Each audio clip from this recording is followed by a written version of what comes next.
Tell us a bit about Wunderground. Wunderground is a fascinating story. We are the first online weather provider. We went commercial back in 1995, started off at the University of Michigan. We have over 17 million unique visitors to our website around the world. We are the second largest weather website. One of our biggest points of differentiation is that we have the largest network of personal weather stations. And what these are over 16,000 people around the world who actually have these weather stations set up at their homes and at their businesses that feed us data.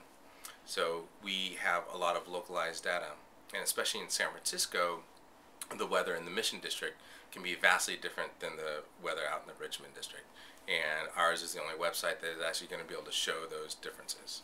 In addition to that, as far as weather sites are concerned, we have a much greater depth of information that is available to our users.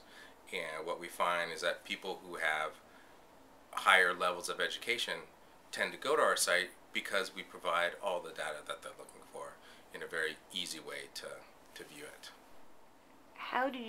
Can you tell us a little bit about how you collect and process and distribute the data? Sure. So we collect data from numerous sources. I just mentioned the 16,000 personal weather stations where we collect data from. We also collect data from the National Weather Service, from NOAA, and from other sources. And what we do is we bring it all in together and use it with our modeling, and we put it through all our processes and then redistribute it out as individual people are coming to our website and looking for very specific information. So, if you're going to look at the total data picture for us, as far as ratio is concerned, it's about a 1 to 8, as far as 1 being the data that comes in-stream, 8 being the outstream. There's a lot more data that we push out because, of course, with a user base of over 17 million around the world, and everybody's making very unique requests for views, that it just is a lot more data that we're pushing out. How many data points do you push out? What are some examples? Well, an example, for instance, if we're looking here in New York for weather, we could have somebody looking at current conditions in New York. We could have somebody looking at 5-day forecasts for New York. We could then have somebody actually in New York who's looking for historical data. We have the largest database of historical weather events found anywhere in the world. So you can actually go to our website, type in a specific city, and type in a specific day, and those weather conditions, what happened that day, can be found. There are many uses for that. People sometimes want to share, here was the weather when you were born, if you're giving a card to your kid or whatnot, or a lot of insurance actuaries use it. If a claims person or somebody makes a claim and says, well, the roads had icy conditions, then an insurance person can go to our website, look it up, and realize, well, it was 70 degrees that day.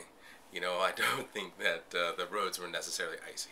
So how are you monetizing the data? How do you position it for sales? How is it valuable for an advertiser? Weather data is extremely valuable for advertisers because it's something that everybody deals with. And of course, weather impacts our day-to-day lives. When it's cold, we see soup sales spike. Campbell's has done a lot of research on this.